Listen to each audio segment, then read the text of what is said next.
The afternoon sun spilled across the city park like a quiet promise, catching dust in the air and turning ordinary benches into stages for unseen stories, and in that bright moment a question rose so softly it almost vanished into the noise of passing footsteps and distant traffic, a question that would crack open two wounded lives at once, because when the one-legged girl asked if she could sit there beside the single father, neither of them knew that a single answer could undo years of loneliness.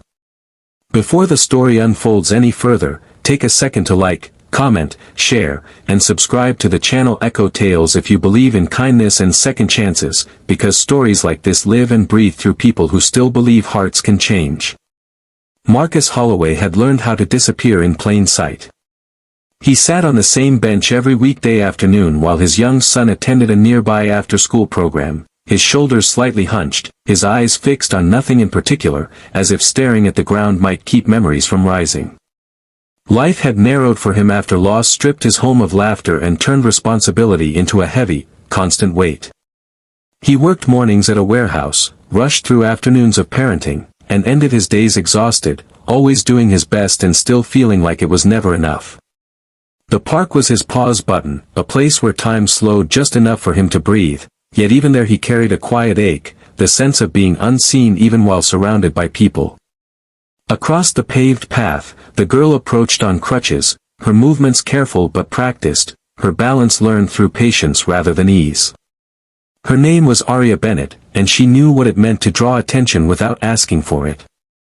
Children stared, adults looked away too quickly, and kindness often arrived wrapped in pity, which she hated more than cruelty.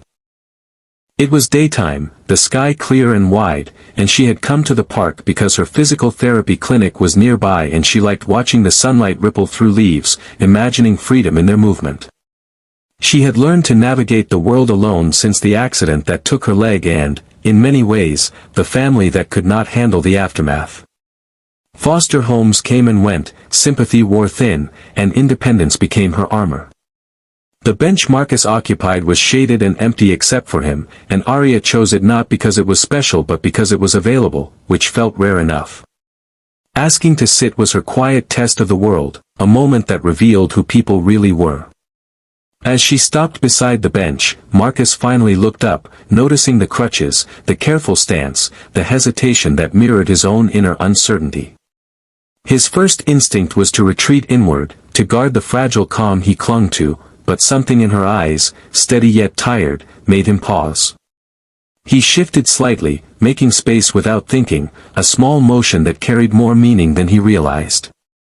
Aria lowered herself onto the bench, relief passing through her body like a sigh. The silence between them was not awkward but heavy with unspoken understanding, the kind that grows when two people recognize familiar pain in strangers.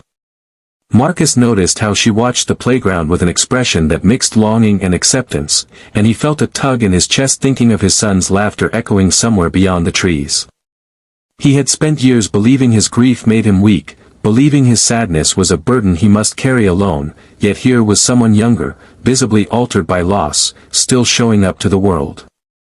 As minutes passed, the park continued its rhythm around them, joggers cutting through sunlight, parents calling children home, leaves trembling in a warm breeze. Marcus found his thoughts shifting, not backward into regret but outward into awareness. He realized how rarely he acknowledged others, how fear of more pain had narrowed his compassion.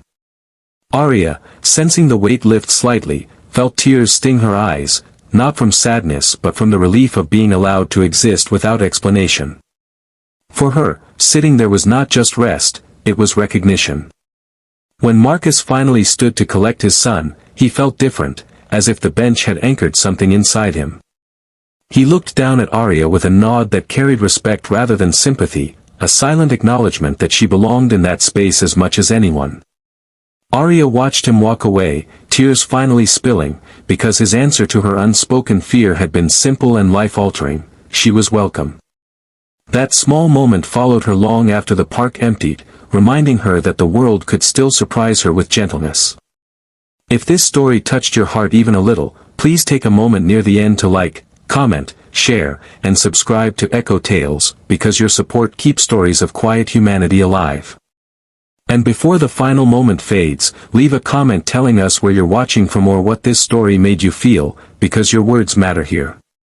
As the sun dipped lower and the park returned to stillness, both Marcus and Arya carried something new with them, a reminder that healing does not always arrive through grand gestures but through the simplest acts of inclusion, and in that shared daylight moment, two strangers found proof that even broken paths can cross in ways that restore faith.